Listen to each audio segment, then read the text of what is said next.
En nuestra última charla del libro de los Hechos o de las Acciones, observamos a Pedro en el crisol del cambio. Los cambios para cualquiera de nosotros nunca nos resultan fáciles. Quizás puedas identificarte en algún cambio de los siguientes que quiero mencionar. Tal vez lo que cambió fue tu geografía. Quizás pasaste de vivir en la costa a un lugar más árido, tal vez de la llanura a las montañas, o tal vez del clima seco a las lluvias constantes. Tal vez lo que cambió fue tu carrera. Pasaste de un trabajo de oficina a permanecer en tu casa con un recién nacido. Tal vez no cambió tu geografía o tu carrera, pero como alguien me dijo, cambió de tener la casa llena a pasar por el nido vacío, cuando un hijo dejó su hogar para ir a la universidad. Aún puedo recordar vívidamente algunos años atrás un cambio que ocurrió en nuestro hogar. Llevaba a mi hija mayor a su primer día en el jardín de infantes. Si nos hubieran observado a 20 metros de distancia, hubiéramos hecho el retrato perfecto. Ella tenía puestos sus zapatos nuevos y estaba llevando su brillante lonchera, y yo le agarraba de la mano mientras caminábamos desde el estacionamiento hasta la escuela. Sin embargo, si hubieran tenido auriculares, hubiesen descubierto que en realidad estábamos discutiendo. Ella quería que yo permaneciera en el auto diciendo: «Papi, no necesito que me lleves a mi clase, puedo hacerlo yo sola». Y yo le respondía: «Escucha, quizás te sientas bien con ese rol de jovencita, pero yo no. Por lo tanto, ¿por qué no me dejas que esté un poco seguro?». Recuerdo ese cambio. Algunos de ustedes quizás estén involucrados en cambios de una vida de soltería a una vida de matrimonio. Tal vez de ser padres casados a ser padres solteros. Tal vez de una carrera ocupada a la jubilación. Tal vez de la salud a la enfermedad.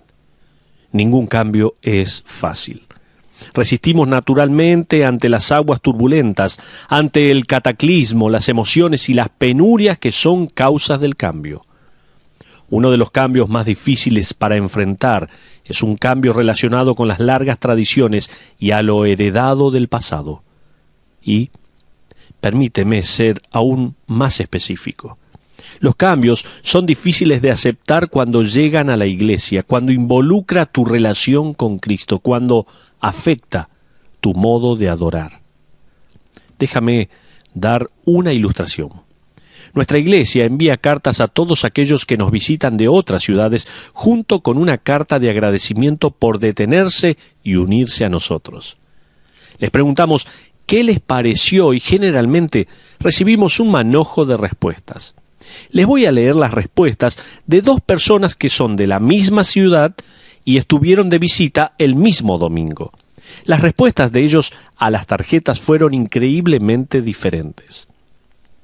Escuche bien. Pregunta número 1. ¿Cuál fue su primera impresión de nuestra iglesia? La respuesta: superpoblada. Pregunta número 2. ¿Qué fue lo que menos le gustó de su visita? La respuesta número 1, el mensaje. No tenía sentido. Luego esa persona hizo un comentario aclarando esta respuesta, pero esta persona dijo: no hubo llamado. Pregunta número 3, escuche bien.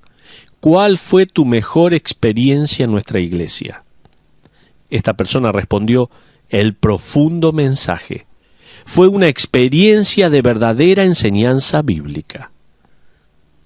Dos personas de la misma ciudad que estuvieron el mismo domingo allí en la iglesia. ¡Cuánta diferencia! Lo que se nos dice es que nuestra iglesia representaba un cambio incómodo para la primera persona. Sinceramente, me han preguntado más que nada sobre el cierre de nuestra reunión. Muchos están acostumbrados que al cierre de cada reunión se concluya con una invitación. Sin embargo, nuestro enfoque cada domingo no se centraliza en el inconverso, sino en el creyente. La iglesia en Hechos y en las epístolas se reunía no con el fin del evangelismo, sino con el objetivo de la edificación. De hecho, mi descripción de trabajo según Efesios capítulo 4, versículo 12 es: a fin de perfeccionar a los santos para la obra del ministerio. ¿Recuerda ese pasaje? Mi título de poimenos en griego significa literalmente pastor o el que alimenta. Hay personas en nuestro auditorio que no conocen a Cristo como Salvador. Es por eso que solemos cerrar nuestra reunión invitando a las personas a aceptar a Cristo, o que vengan después de la reunión o que llamen a la oficina. Deseo que personas pongan su fe en Cristo como resultado de nuestro ministerio, pero el objetivo principal de juntarnos queda claro en las Escrituras, en Hebreos capítulo 10, versículo 25, donde dice, no dejando de congregarnos, sino exhortándonos y tanto más cuanto veis que aquel día se acerca. Sin embargo, reconozco cuán distinto les debe resultar eso a muchos de ustedes. Tan solo un pequeño cambio en la forma de la reunión puede traerles una gran consternación. Sin mencionar los instrumentos musicales que podemos usar, o el orden de la reunión que nos imprimimos, o los coros que cantamos o no cantamos. Recuerdo una tarjeta que simplemente decía, con signos de exclamación, ¿dónde están sus túnicas? Quizás hayan luchado con un cambio doctrinal, o con un pasaje que trata sobre un cambio que necesitas hacer. Si es así, han descubierto el molesto y hasta desagradable conflicto que viene junto con el cambio espiritual o religioso. Afortunadamente, no somos los primeros cristianos que enfrentan un cambio. En nuestro último estudio del capítulo 10 del libro de los Hechos, se nos permitió ver detrás del escenario un momento doloroso y confuso en la vida de Pedro. Algunas de sus creencias de toda la vida fueron cambiadas por primera vez. Veamos aquí, repasando la revelación de Dios para con Pedro. Busquemos en Hechos capítulo 10. Repasaremos brevemente nuestra última charla a fin de refrescar nuestras memorias. Pedro se encuentra en la casa de Simón el curtidor. Mientras estaba allí orando, los versículos 11 al 16 nos cuentan esto. Dice la Biblia, y vio el cielo abierto, y que descendía algo semejante a un gran lienzo, que atado de las 4 puntas era bajado a la tierra, en el cual había de todos los cuadrúpedos terrestres y reptiles y aves del cielo. Y le vino una voz, levántate, Pedro, mata y come. Entonces Pedro dijo, Señor, no, porque ninguna cosa común o inmunda he comido jamás. Volvió la voz a él la segunda vez. Lo que Dios limpió, no lo llames tú común. Esto se hizo 3 veces y aquel lienzo volvió a ser recogido en el cielo. Hay varias cosas para mencionar de estos versículos. Primero, esta visión de Dios, si era obedecida, se opondría directamente a la revelación previa de Dios, es decir, con las leyes directivas del Antiguo Testamento. En segundo lugar, esta visión de Dios, si era seguida, cambiaría dramáticamente el curso de este cristianismo del primer siglo, lo cual es lo que está exactamente pasando, dicho sea de paso. También esta visión de parte de Dios, si era aplicada, desarrollaría un nuevo pensamiento hacia los gentiles del mundo. Ahora, si recuerdas, siguiendo a esa visión, los siervos de Cornelio llegaron a la casa de Simón el curtidor, preguntando por Pedro para que fuese con ellos. Cornelio era un hombre gentil, quien temía a Dios a pesar de que aún no era cristiano. También había recibido una visión de parte de Dios de que Simón Pedro vendría y explicaría a él y a su casa términos del cristianismo del Nuevo Testamento. Como estudiamos la última vez, Pedro fue a la casa de Cornelio y le predicó a él y a los demás.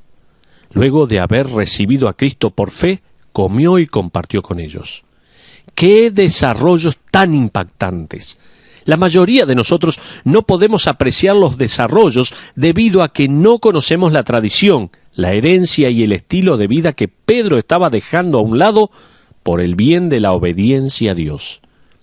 No llevó mucho tiempo para que la palabra regresara diciendo que Pedro se había salido de los límites. Miremos el capítulo 11, versículos 1 al 3. dice la Biblia, oyeron los apóstoles y los hermanos que estaban en Judea que también los gentiles habían recibido la palabra de Dios. Y cuando Pedro subió a Jerusalén, disputaban con él los que eran de la circuncisión, diciendo, ¿por qué has entrado en casa de hombres incircuncisos y has comido con ellos? Hasta ahí la porción de la palabra de Dios. En otras palabras, Pedro, ya hemos hablado antes sobre tus jugarretas. Sabemos que eres impulsivo y hemos trabajado sobre eso, pero Pedro, esta vez te has ido muy, pero muy lejos. ¿Has notado en estos versículos que no comienzan preguntándole a Pedro? No le preguntan sobre su punto de vista, ni siquiera citan un versículo del Antiguo Testamento. En cambio, ellos van directamente a su yugular. Mientras Pedro ha estado afuera, el jurado ya se había juntado, había decidido y el veredicto estaba definido. Pedro estaba en pecado. Ahora observa la primera frase del versículo 4.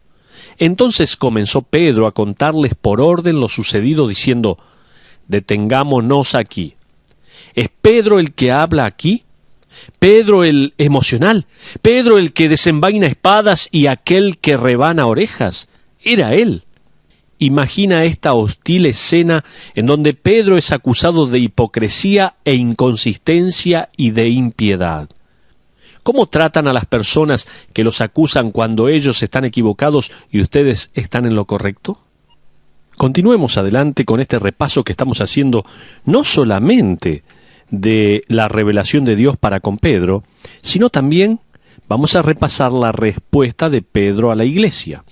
Nunca hubiese imaginado que aprendería una lección sobre táctica de parte de Pedro. Nunca. Antes de leer la respuesta de Pedro, permíteme dar 3 observaciones. Pedro restringió sus acciones y emociones. Esta es la primera observación que veo en cuanto a la actitud de Pedro. Él restringió sus acciones y sus emociones. Estos líderes acaban de descargar sus revólveres sobre Pedro. Acaban de sujetar su pellejo a la pared y están totalmente equivocados. Pedro también lo sabe. Él ha visto la visión, él ha hablado con Dios. Hubiese esperado que el versículo 4 comenzara con las siguientes palabras. Pero Pedro comenzó a gritarles. En cambio, el versículo 4 nos dice que Pedro comenzó a explicarles en una ordenada secuencia. Pedro está bajo control. Proverbios nos dice, el que refrena sus labios es prudente, ¿se acuerda? Capítulo 10, versículo 19 en su última parte. Capítulo 15, versículo 1 dice, la blanda respuesta quita la ira. Versículo 15, 18 en su última parte dice, el que tarda en airarse apacigua la rencilla. Pedro restringió sus acciones y emociones. Pero la segunda observación que veo es que Pedro mostró respeto hacia el punto de vista de sus acusadores. Este era un asunto volátil por sí solo. Les voy a compartir un histórico punto de ventaja que revela cuánto más explosiva era la situación. El viaje de Pedro a Cesarea se llevó a cabo entre el 40 y el 41 después de Cristo. Durante este tiempo, la situación política en Jerusalén era increíblemente tensa. El nombre del emperador romano era Calígula. En el 40 y el 41 después de Cristo, Calígula se había vuelto loco. Mató a la mayoría de los miembros de su familia, había torturado a personas mientras cenaba, y lo más trágico, se declaró a sí mismo un dios y construyó templos y realizaba sacrificios en su nombre. Decretó que una estatua de sí mismo debía ser ubicada dentro del templo en Jerusalén. Envió a Petronius y un gran ejército a Judea con órdenes para poner a la vista su imagen en el templo, y órdenes para utilizar la espada si era necesario. Josefo, el historiador judío que vivía en esa época, registró que cuando Petronius llegó a la costa de Galilea, decenas de miles de judíos fueron a su encuentro y le rogaron que no pusiese la estatua del emperador en el templo. tuvieron éxito al conseguir que Petronius le escribiese a Calígula pidiéndole que rescinda su mandato. Unos meses después, la potencial catástrofe para el judaísmo fue evitada cuando Calígula fue asesinado.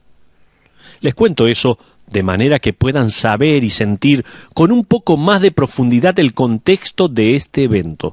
No solo Pedro ha estado codeándose con un gentil, lo cual es lo suficientemente malo, sino que está intentando incluir a la iglesia a un centurión romano. Cornelio era un oficial de rango dentro del ejército romano, un hombre que era parte del imperio que quizás en ese mismo momento está marchando hacia Jerusalén para profanar al templo y derramar sangre si fuese necesario. Las emociones se están elevando. La religión y el patriotismo se ven ofendidos. El sentimiento era: Pedro, no solo estás siendo infiel al Dios de nuestros padres, sino que estás siendo un traidor y muy poco patriota. Evidentemente, Pedro respetaba sus razones para estar tan enojados. Comprendía lo que debía parecer desde el punto de vista de ellos. Pero no solamente aquí puedo notar algunas cosas interesantes en cuanto a la actitud de Pedro, de que restringió sus acciones y emociones. No solamente Pedro hizo eso, sino que también mostró respeto hacia el punto de vista de sus acusadores. Y en tercer lugar, la tercera observación es que Pedro reconoció su responsabilidad ante el cuerpo de la iglesia. Si Pedro hubiese sido la cabeza de la iglesia, infalible en sus acciones, él nunca hubiese tenido que responder a los miembros de la iglesia o a los líderes. Podría haber dicho: hice lo que hice y dije lo que dije. ¿Quiénes son ustedes para acusarme de obrar mal? En cambio, vemos a Pedro dando una completa explicación a la iglesia en Jerusalén, y no les reprochó por haberlo amonestado. Ahora bien, con eso en mente, continuemos mientras Pedro responde cuidadosamente, aunque de manera directa, a sus acusadores. Observemos desde el versículo 4 al 16 de Hechos, capítulo 11. Por favor, vamos a leer juntos Hechos, capítulo 11, versículos 4 al 16, donde dice la palabra de Dios así: Entonces comenzó Pedro a contarles por orden lo sucedido, diciendo: Estaba yo en la ciudad de Jope orando, y vi en éxtasis una visión, algo semejante a un gran lienzo que descendía, que por las 4 puntas era bajado del cielo y venía hacia mí. Cuando fijé en él los ojos, consideré y vi cuadrúpedos terrestres y fieras y reptiles y aves del cielo. Y oí una voz que me decía: Levántate, Pedro, mata y come. Y dije: Señor, no, porque ninguna cosa común o inmunda entró jamás en mi boca. Entonces la voz me respondió del cielo por segunda vez: Lo que Dios limpió, no lo llames tú común. Y esto se hizo 3 veces, y volvió todo a ser llevado arriba al cielo. Y he aquí, luego llegaron 3 hombres a la casa donde yo estaba, enviados a mí desde Cesarea. Y el Espíritu me dijo que fuese con ellos sin dudar. Fueron también conmigo estos 6 hermanos, y entramos en casa de un varón, quien nos contó cómo había visto en su casa un ángel que se puso en pie y le dijo: Envía hombres a Jope, y haz venir a Simón, el que tiene por sobrenombre Pedro. Él te hablará palabras por las cuales serás salvo tú y toda tu casa. Y cuando comencé a hablar, cayó el Espíritu Santo sobre ellos también como sobre nosotros al principio. Entonces me acordé de lo dicho por el Señor, cuando dijo: Juan ciertamente bautizó en agua, mas vosotros seréis bautizados con el Espíritu Santo. Hasta ahí la porción de la palabra de Dios. En otras palabras, como alguien lo ha dicho, Pedro está diciendo: esto fue una clase de Pentecostés de los gentiles. Ellos evidenciaron el mismo don que nosotros cuando descendió el Espíritu Santo. Esto fue una prueba de que la iglesia de los gentiles y la iglesia de los judíos era una. Ellos habían recibido al mismo Espíritu Santo. Continuemos con el versículo 17, donde dice: si Dios, pues, les concedió también el mismo don que a nosotros que hemos creído en el Señor Jesucristo, ¿quién era yo que pudiese estorbar a Dios? Pedro declara: ¿ustedes esperaban que yo estorbara en la obra de Dios? Pregunta. También le está insinuando: ¿serían de estorbo en el camino de Dios? La pregunta era, como lo expresó un autor: ¿soltarían el pasado y aceptarían el nuevo plan de Dios para los gentiles? ¿Aprenderían nuevamente siglos de prácticas y enseñanzas? Para dejarlo bien claro, ¿cambiarían la iglesia? ¿Pueden imaginar ese momento en la historia de la iglesia? Era un momento definitorio. Los líderes judíos se debían haber estado mirando unos a otros, a Pedro y a los 6 testigos de Pedro, quienes habían venido con él desde la casa de Cornelio, lo cual era en realidad el doble de testigos requeridos bajo la ley mosaica. Era una historia increíble, empapada de cambios imposibles de imaginar. Pero el rubor se alejaba de sus rostros y el enojo de ellos subsidió, y las sonrisas empezaron a aparecer en los rostros de muchos de ellos. Me resulta interesante que Lucas escribiese sobre la vasta historia de la Iglesia del Nuevo Testamento en este libro de la acción, a fin de cubrir décadas de terreno. Generalmente provee de detalles superficiales. Ahora es forzado a ser conciso. Aún así, dedica cerca de 2 capítulos a este incidente. Me pregunto, ¿por qué lo hace? Mirando por debajo de las razones obvias, Lucas era un gentil. Y este momento en la historia de la Iglesia revelaba la increíble y personal verdad que permitía a los gentiles poder ingresar.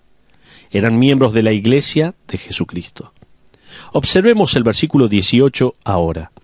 Dice la Biblia: entonces, oídas estas cosas, callaron y glorificaron a Dios diciendo: de manera que también a los gentiles ha dado Dios arrepentimiento para vida.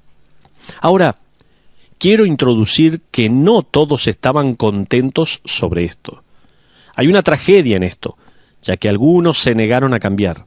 Algunos se negaron a aceptar el completo privilegio de los gentiles dentro de la iglesia, ya que ellos no habían llegado por el camino de la sinagoga. En el capítulo 10, versículo 45a, los creyentes judíos son referidos como «y los fieles de la circuncisión que habían venido con Pedro». Mire cómo se los llamaba. Una denominación más estrecha se da en el capítulo 11, versículo 2b. Disputaban con él los que eran de la circuncisión. Literalmente esto significa aquellos de la circuncisión. En esto yace la sutil insinuación de las semillas de disensión dentro de la iglesia. Esto se convertiría en un vado sobre el cual Pablo hará mención más adelante en el libro a los Gálatas capítulo 2, versículo 12b, como los de la circuncisión. Ellos han pasado de resistirse al cambio a formar en realidad un partido de disensión o un bando dentro de la nueva iglesia de este Nuevo Testamento. Ellos querían mezclar el judaísmo con el evangelio. Ellos no cambiarían, por lo tanto, nunca serían capaces de regocijarse en la verdad del evangelio, como se registra en Juan capítulo 1, versículo 17, donde dice: pues la ley por medio de Moisés fue dada, pero la gracia y la verdad vinieron por medio de Jesucristo. Vamos llegando a la aplicación del mensaje. Realicemos una aplicación más específica de este pasaje. ¿Abstenerse de transformarnos en desequilibrados entre los que creemos y cómo vivimos?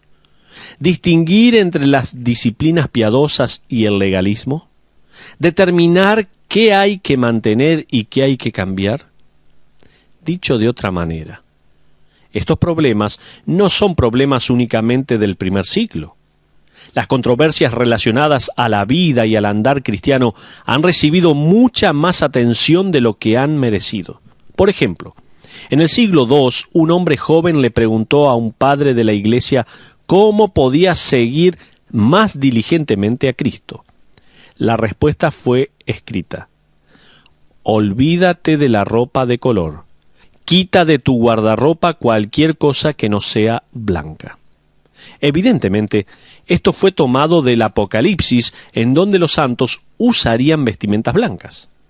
Pero continúa este escrito, y dice así: deja de dormir sobre una almohada blanda y deja de tomar baños calientes. Hasta aquí estoy afuera. ¿Qué hay de ustedes? ¿Duermen sobre almohadas blandas? ¿Se toman baños calientes? Sigue el escrito un poco más. Si eres sincero en seguir a Cristo, nunca afeites tu barba. Afeitarse es intentar mejorar la obra de Él. ¿Quién fue? El que nos creó. La pregunta que surge de este pasaje de Hechos es: ¿cómo te abstienes de no ser llevado por lo que no es esencial y de esa manera ignorar lo esencial? ¿Cómo lo hacemos?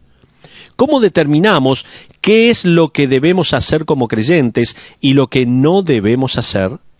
Por favor, permítame sugerir algunas maneras. Primero, si las Escrituras nos advierten sobre esto, no juguemos alrededor de ello. ¿Escuchó bien? ¿Cómo podemos determinar qué es lo que debemos hacer como creyentes y lo que no debemos hacer? En primer lugar, dije, si las Escrituras nos advierten sobre ese asunto, no juguemos alrededor de ello. No usemos este pasaje de la visión de Pedro como una licencia. No arrojemos todas las cosas sobre este trozo que desciende del cielo y dice: eso ya no es más impuro. De hecho, nada lo es. Puedo hacer cualquier cosa y decir lo que quiera. No hagamos esto. Tengan cuidado de no dejar que venga cualquier cosa a sus vidas y permitirse decir: bueno, estamos bajo la gracia. No pasa nada, está todo bien. Estar bajo la gracia no significa que podamos utilizar la gracia para cubrir la impiedad, o la falta de disciplina piadosa, o la tolerancia del pecado. No es eso. Pablo dijo en Romanos capítulo 6, versículo 1 al 2, ¿perseveraremos en el pecado para que la gracia abunde? En ninguna manera. Pero no solamente debemos ver si la Escritura nos advierte sobre este asunto y alejarnos completamente, sino que también, en segundo lugar, si las Escrituras lo prohíben, no intentes justificarlo. Por ejemplo, 1 Tesalonicenses capítulo 4, versículo 3 dice así: pues la voluntad de Dios es vuestra santificación, que os apartéis de fornicación. Esto nos dice que la Biblia prohíbe las relaciones sexuales fuera del matrimonio. Por lo tanto, no las justifiques diciendo: nos amamos, nos vamos a casar. Seguramente que Dios lo entiende. No justifiquemos el pecado. En tercer y último lugar, si las Escrituras permanecen en silencio sobre ello, no vayas de puerta en puerta con ello.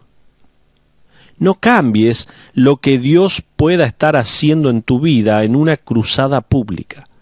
En otras palabras, alguna práctica o disciplina pueden ser para tu vida, pero no para la vida de todos los demás. Aprende la diferencia entre un mandato bíblico y una preferencia personal. No hay nada de malo con las preferencias personales. Deseo que los cristianos tuviesen más de ellas, pero solo recuerda que son personales. Estoy vistiendo un traje en vez de una túnica, por ejemplo. Me llaman Steven o pastor, en lugar de anciano David o obispo. Y eso no es porque las Escrituras hablen sobre la manera de hacerlo. De hecho, cualquiera de esos títulos serían bíblicamente aceptables, pero sencillamente yo tengo una preferencia. ¿Sabían que en el tercer siglo hubo una gran controversia sobre la postura física que había que tener cuando estábamos orando? Permítame leer este artículo sobre la oración. Dice así este artículo: en el 220 después de Cristo, Tertulián, un conocido padre de la Iglesia, estableció algunas guías para la oración. Él dijo que si elevabas tus manos hacia el cielo cuando orabas, ellas no necesitarían ser lavadas cada vez antes de orar, ya que estaban espiritualmente limpias. Tertulián también creía que era incorrecto sentarse cuando se hablaba con Dios en oración. ¿Han asistido alguna vez a una iglesia que suele ponerse de pie cada vez que leen las Escrituras? Bueno, Tertulián se hubiese ofendido si los hubiese visto ponerse de pie para leer la palabra de Dios, pero permanecer sentados al orar a Dios. Asimismo, él creía firmemente que nunca se debía arrodillar para orar en las Pascuas, ya que ese era un día de celebración por la resurrección del Señor. Otro famoso padre de la Iglesia, Clemente de Alejandría, también en el siglo III, creía que se debía orar con los ojos abiertos hacia el cielo. Él hubiese tenido un gran problema con las cabezas inclinadas y los ojos cerrados, como tal vez oramos hoy. Otros creyentes enseñaban que la oración era más espiritual si se extendían las manos horizontalmente en forma de cruz mientras se oraba, a fin de asemejarse a Cristo crucificado. ¿Te arrodillas? ¿Te postras? ¿Elevas las manos lavadas o sin lavar? La controversia en la postura al orar rugió durante más de 100 años hasta que el cónsul de Nicea declaró que la oración dentro de la iglesia se haría de pie. Hasta ahí, todo este escrito que quería compartir con ustedes. ¿Sabes cuál fue el problema? Las Escrituras no mandan ninguna postura en particular. Permanecen en silencio sobre este tema, y estos hombres fueron puerta por puerta con sus preferencias personales. Cuarto, si las Escrituras lo alientan, no intentes ignorarlo. Me gustaría hacer referencia de las otras 3 maneras en que determinamos qué es lo que debemos hacer como creyentes y qué es lo que no debemos hacer. En primer lugar, dijimos que si las Escrituras nos advierten sobre esto, no juguemos alrededor de ello. En segundo lugar, dijimos que si las Escrituras lo prohíben, no intentes justificarlo. En tercer lugar, si las Escrituras permanecen en silencio sobre ello, no vayas de puerta en puerta con ello. En cuarto y último lugar, si las Escrituras lo alientan, no intentes ignorarlo. Descubre más de las Escrituras, estudia las Escrituras, las insinuaciones. Quizás Dios está marcando un área de tu vida que necesita ser cambiada. Un último consejo. Si las Escrituras lo enseñan, no intentes vivir sin ello. Finalmente, escucha bien, si las Escrituras lo enseñan, no intentes vivir sin ello. Vive de acuerdo a lo que dice la palabra de Dios. Y nunca, nunca, te puedo asegurar, nunca, nunca te vas a arrepentir de obedecer la misma palabra de Dios. Que Dios te bendiga.